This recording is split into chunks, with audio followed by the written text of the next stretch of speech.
Hoy conoceremos la historia detrás de algo que todos los análisis sobre el nuevo liderazgo del CJNG están pasando por alto. No es un detalle menor, es la diferencia entre ver esto como una noticia y entender lo que realmente acaba de ocurrir. Cuando el Mencho cayó en Tapalpa, la narrativa dominante fue la del caos inminente. 5 candidatos al trono, miles de millones de dólares en juego, una organización descabezada. Esa guerra interna no llegó.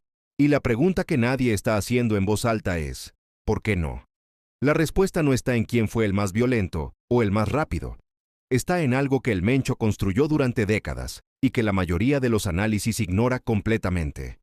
Juan Carlos Valencia González, el 03, no llegó al liderazgo del CJNG porque ganó una guerra interna. Llegó porque fue diseñado para llegar, y tiene algo que ningún líder del crimen organizado mexicano había tenido antes: una ciudadanía que lo protege del país que más lo persigue. Suscríbete y activa las notificaciones. Empezamos. ¿Por qué el CJNG no es un cártel, sino una institución? Para entender al 03, primero hay que entender qué clase de arquitecto fue el Mencho. Hay un patrón en la historia del crimen organizado mexicano que cualquier analista puede identificar. El grupo de Guadalajara colapsó cuando cayó Félix Gallardo. El grupo del Milenio se disolvió cuando los Valencia fueron desmantelados. Los Beltrán Leiva se fragmentaron en docenas de facciones cuando Arturo Beltrán fue abatido. El grupo de Sinaloa entró en crisis cuando el Chapo fue extraditado. Los grupos criminales que dependen de una sola figura, de un solo nombre, de una sola leyenda viviente, son grupos frágiles. El Mencho lo sabía. Y lo que construyó durante 20 años no fue un cártel. Fue una institución diseñada para sobrevivir la pérdida de su fundador. El CJNG tiene una estructura que los analistas de seguridad comparan más con organizaciones militares que con grupos criminales tradicionales. No hay una sola cabeza expuesta. Hay plazas regionales con comandantes autónomos, células financieras completamente separadas de las células operativas, grupos de élite entrenados para funcionar aunque les corten el liderazgo central. Esa descentralización no fue accidental. Fue diseño deliberado de alguien que había visto colapsar a todos sus predecesores por exactamente el error opuesto. Y dentro de ese diseño, hay una pieza que el Mencho protegió con más cuidado que ninguna otra: su sucesor.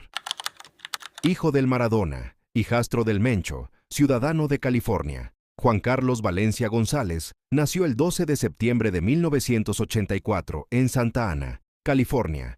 Su madre era Rosalinda González Valencia, quien había cruzado la frontera como indocumentada. Su padre biológico era Armando Valencia Cornelio, el Maradona, fundador del extinto Grupo del Milenio. Detente un momento en eso. Nació en suelo estadounidense, hijo de un líder criminal mexicano, y nieto político, por su madre, de la familia González Valencia, los Queenies, que durante los años 90 construyeron silenciosamente una de las redes de lavado de activos más sofisticadas del continente. Los González Valencia no eran operadores de campo, eran los financieros del crimen organizado. Bienes raíces, agronegocios, empresas fachada en México, Estados Unidos y Colombia. Los banqueros de la organización.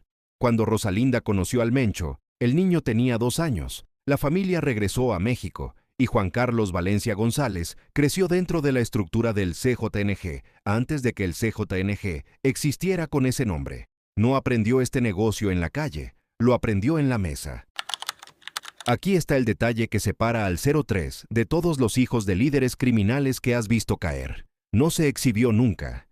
Mientras el Menchito aparecía en corridos y redes sociales con armamento y vehículos blindados. Mientras otros herederos del narco mexicano convertían su apellido en una marca de ostentación visible. Juan Carlos Valencia González desapareció del radar público completamente. De él existe una sola fotografía conocida. Una sola. En más de 2 décadas de operar dentro de la organización criminal más vigilada del continente, este hombre logró que las agencias de inteligencia de 2 países tuvieran en su expediente casi nada útil. La DEA lo describe así: 1,50 m de estatura, 77 kilogramos, cabello y ojos marrón, sin tatuajes visibles. Un perfil indistinguible de millones de personas. Eso no es descuido. Eso es disciplina de élite que muy pocos en la historia del crimen organizado mexicano han sostenido durante tanto tiempo. Las operaciones que construyeron su posición sin que nadie viera su cara. Mientras permanecía invisible públicamente, el 03 acumuló un registro operativo que ninguna agencia de inteligencia puede ignorar. En 2016, en un restaurante de Puerto Vallarta durante una celebración privada, un comando irrumpió y se llevó a los hijos del Chapo. El autor intelectual, según la Fiscalía, el 03, solo la mediación de Ismael El Mayo Zambada logró su liberación. Secuestrar a los herederos del Grupo de Sinaloa no es un golpe criminal ordinario, es una declaración de poder dirigida a toda la jerarquía del crimen organizado mexicano. En 2018, ordenó el ataque contra el exfiscal de Jalisco en plena Guadalajara. En 2022, 2 elementos de la Sedena que vacacionaban en Puerto Vallarta fueron privados de su libertad. 450 militares se desplegaron para recuperarlas. Las liberó cuando decidió hacerlo. En 2020, un tribunal federal en Washington formalizó cargos en su contra. En 2021, $5 millones de recompensa. Nadie los cobró. Pero lo más importante no son las operaciones individuales. Es que el 03 fundó y dirigió el Grupo Delta y el Grupo Élite, las estructuras armadas más profesionalizadas del CJNG. Unidades entrenadas con metodologías de fuerzas especiales, no con la improvisación táctica de un grupo criminal convencional. Eso significa que conoce los nombres, las lealtades y los puntos débiles de cada comandante regional del CJNG. No llegó a aprender el negocio, llegó a continuarlo. Las 3 razones que explican lo que ningún análisis explicó. Cuando el Mencho cayó en Tapalpa, la narrativa sobre el CJNG fue casi unánime. Guerra interna inminente. Fragmentación. Caos. Eso no ocurrió. La transición fue relativamente ordenada para una organización de esa escala. ¿Por qué? Hay 3 capas en esa respuesta.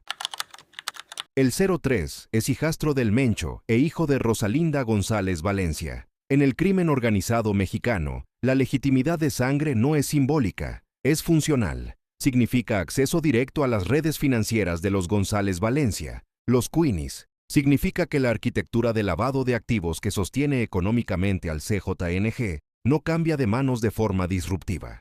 Sin esa sangre, el CJNG es una organización criminal. Con ella es una corporación transnacional con infraestructura financiera que trasciende al liderazgo operativo. Rubén Oseguera González, el Menchito, hijo biológico del Mencho, fue sentenciado el 7 de marzo de 2025 a cadena perpetua más décadas adicionales en una corte federal estadounidense. Con el heredero directo de sangre encerrado de por vida, la línea sucesoria quedó despejada. Nadie tuvo que luchar contra el hijo del fundador. El Estado estadounidense lo eliminó de la ecuación antes de que la ecuación fuera necesaria. El 03 no es un sucesor de circunstancias. El Mencho lo integró en la estructura del CJNG desde la infancia. Lo puso a cargo de las unidades armadas más profesionalizadas. Lo mantuvo invisible para que ninguna agencia pudiera construir un expediente sólido en su contra.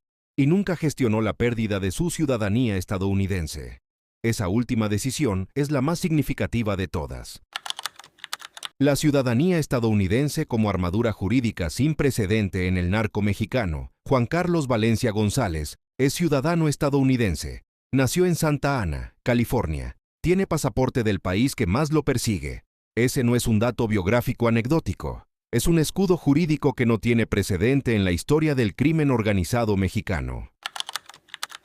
Para que la CIA, el FBI o la DEA operen directamente contra un ciudadano estadounidense en el extranjero, necesitan un proceso específico, autorización del fiscal general y aprobación del tribunal FISA.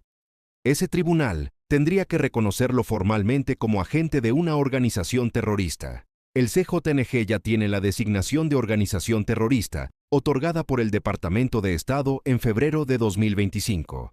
Pero mientras ese proceso no se formalice contra él específicamente, las agencias operan con restricciones legales que no existían con el Mencho.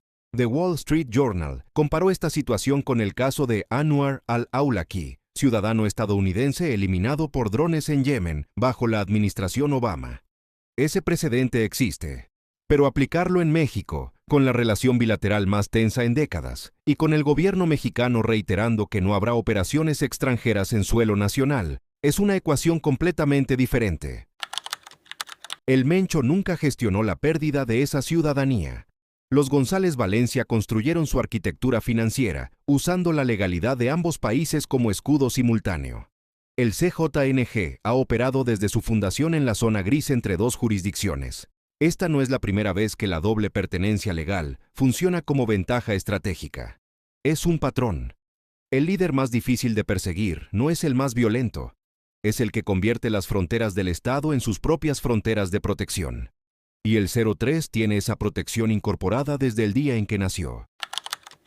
En 1984, Rosalinda González Valencia cruzó la frontera como indocumentada hacia los campos agrícolas de California. En ese suelo nació un niño que 40 años después se convertiría en el líder del grupo criminal que mueve más estupefacientes sintéticos que ninguna organización en la historia de América Latina. Ese niño tiene la ciudadanía del país que más sufre las consecuencias de ese negocio. Esa paradoja no es poética, es funcional. Es la arquitectura perfecta del crimen organizado del siglo XXI, global en su operación, invisible en su liderazgo, protegido por las mismas instituciones de los países a los que afecta. El Mencho construyó algo que trasciende a cualquier líder individual. Construyó un sistema. Y el 03, heredero de un trono que fue diseñado específicamente para él, es el operador de una máquina que fue construida para no detenerse. No hay organización más difícil de desmantelar que una que ya aprendió a sobrevivir la pérdida de su fundador. El CJNG ya aprendió. Si este análisis te dio el contexto que los titulares no dieron, dale al me gusta y compártelo. Suscríbete a La Historia Detrás del Crimen. Aquí ponemos contexto donde solo había nombres. Nos vemos en el siguiente.